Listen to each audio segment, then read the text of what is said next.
I've always had a very strong interest in computing, specifically the history of it, but to pinpoint, I'd have to say the late 80s to the early 90s.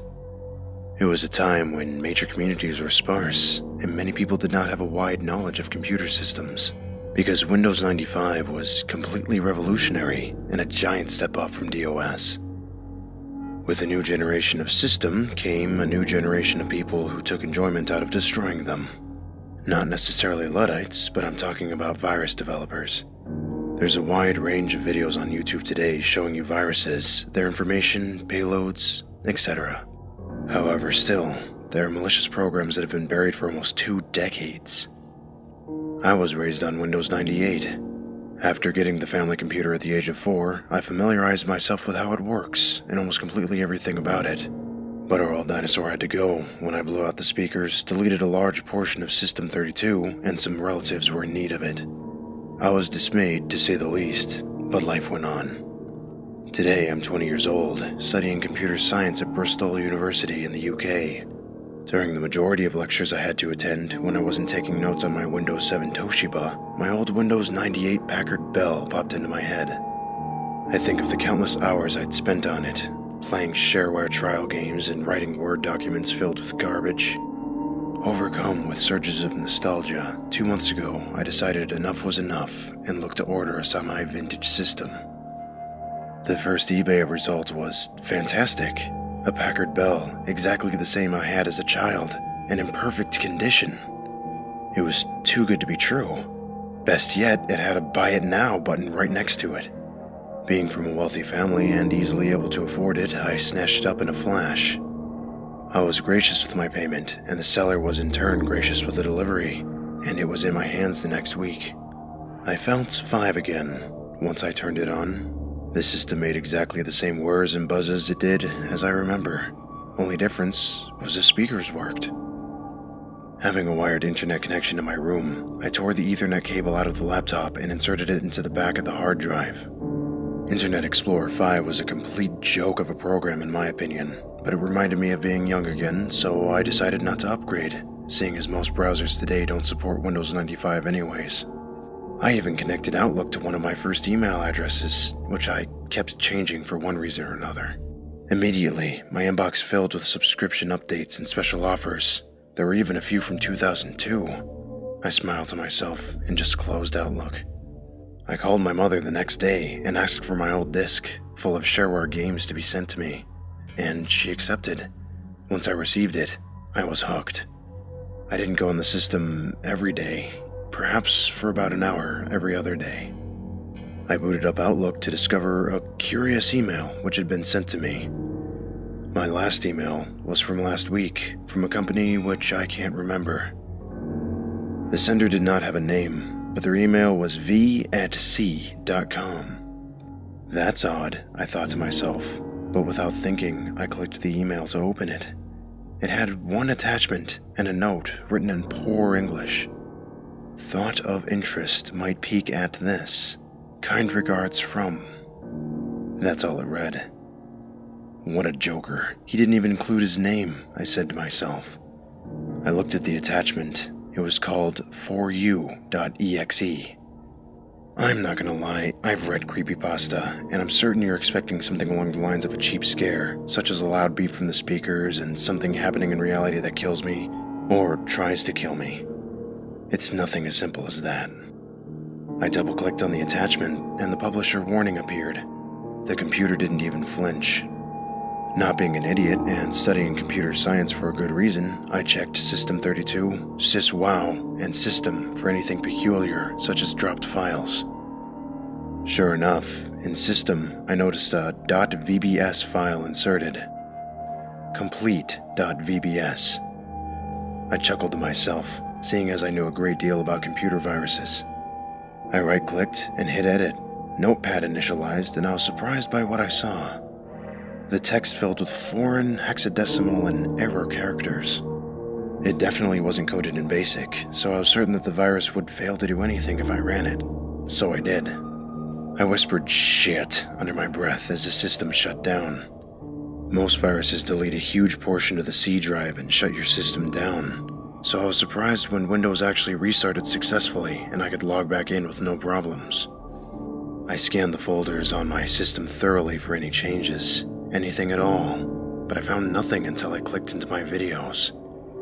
In it, 3 .avi files had been dropped: prologue.avi, middle.avi, and bleak.avi. I decided to watch them in order of the dates they'd been created. Bear in mind, the date on my system was correct to the present day. All of the .avis were posted 3 minutes apart at 7 p.m. on September 1st, 2001. The title of the files have inspired me to call this the storyline virus. Prologue.avi. A man was adjusting a camera, which was obviously perched on a tripod or something. He had short black hair, Caucasian, and was rather skinny. He was wearing a shirt and tie and was visibly sweating a little bit. He was in an empty room, with nothing but a chair in it and a window behind him. He sat on the chair looking worried. A short burst of static could be heard, and he spoke with a whimper in his voice, often looking away from the camera at intervals. Sorry guys, I lost the videos, but I'll be more careful next time, I promise. No one's gonna believe me now though, not until it happens again, but... I leaned back on my seat in confusion at this point. The man stared away from the camera in silence for almost a minute. I jumped slightly when the silence was broken by a piercingly loud, serious knocking at the door in the video. Ignoring the camera, the man rose from his seat and turned to the door off camera. A man spoke. "John, she got out. We need to go. Quickly." The camera shook on its tripod and was eventually picked up by whoever John was. He was running down the stairs of some sort of apartment complex, following a tall, bald man in a leather jacket. When they reached outside, John threw the camera into the backseat of the car and got in the front passenger seat. The man in the leather jacket got in too and pulled away. John turned around to pick up the camera and stop the video. Middle.avi.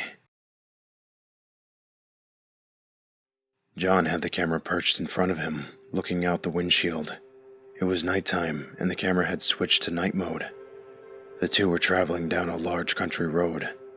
Troublingly, no cars passed them for 5 minutes. In fact, there were hardly any signs of human civilization throughout the entire video. The two didn't say a word to each other during the journey. It was about 5 minutes of rumbling car engine. The car screeched to a stop about 5 minutes and 30 seconds into the video. They were outside a wood. John spoke to the man in the leather jacket. "Pete, we should split up and meet back at the car in 5 minutes. I'm not sure if she'd come here."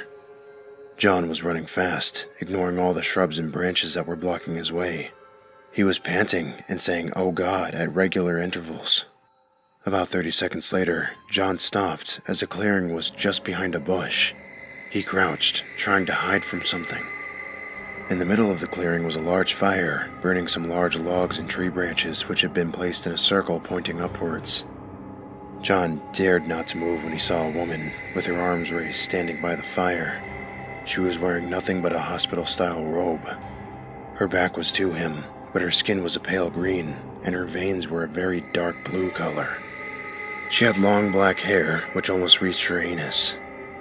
Her nails were extremely long, sharp, and unkempt. John was breathing heavily and pointed the camera to some nearby trees when they rustled violently, and Pete, the man in the jacket, appeared. The woman's attention turned directly to the man. She put her arms down and growled viciously, almost in an animalistic style. She ran towards Pete with an alarmingly fast speed. She took him down to the floor and immediately touching him, and she raised her hands and dug into his face with her nails. The blade-like nails pierced his skin and blood flowed from it in torrents immediately. She began to pull his skin away, and blood flowed even more violently. Pete began trying to scream, but all that could be heard was a loud whimpering shout. She tore out an eyeball, and then the other. They both burst in her hands as she squeezed. Blood splattered onto her mouth and she licked it away. With great strength, she tore out a skull and threw it away. John was audibly traumatized as his breathing was faster. He pointed his camera to the mobile phone that he was operating and dialed 999. He couldn't answer when he was asked what service he would like to be connected to. Looking back on the woman, she carefully unzipped his jeans and tore off his underwear. She grasped his penis in her hands and she growled angrily. I couldn't tell what was going on, but I had an idea. She picked up the man's body and threw it into the trees. John fearfully shook the bushes accidentally because he was shivering. The woman noticed and turned around instantly. She began running to John and, terrified, he ran into the trees behind him. Bleak.avi. John was running slowly, and he was panting the entire time. He'd obviously been running for a while. After pushing past a low-hanging branch, he discovered a railway track and panted to himself. Road. Leads to a road. He stepped onto it and began running. The camera was pointing downwards, but after about 20 seconds he stopped in his tracks and whimpered, "No." He pointed the camera upwards, and the woman was stood there, right in front of him. Her face was scarred massively, and her skin was as pale as it was before. She charged towards John, and he dropped the camera. John in turn fell over, and she put both of her hands onto his face, blocking it from view of the camera.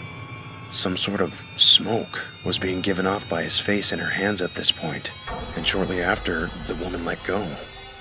John's face had been burned entirely, his charred skin was cracking in parts, and blood was evaporating off of the floor. The woman spun around, and suddenly, she was beautiful. Her skin had been completely revitalized, and she had a very nice skin tone, and her eyes were a beautiful green. In fact, her entire body had been rejuvenated. She turned to the camera and smiled, picking it up. She spoke softly. "What's this?" A bright light shined onto her face out of view, and she looked upwards and hissed.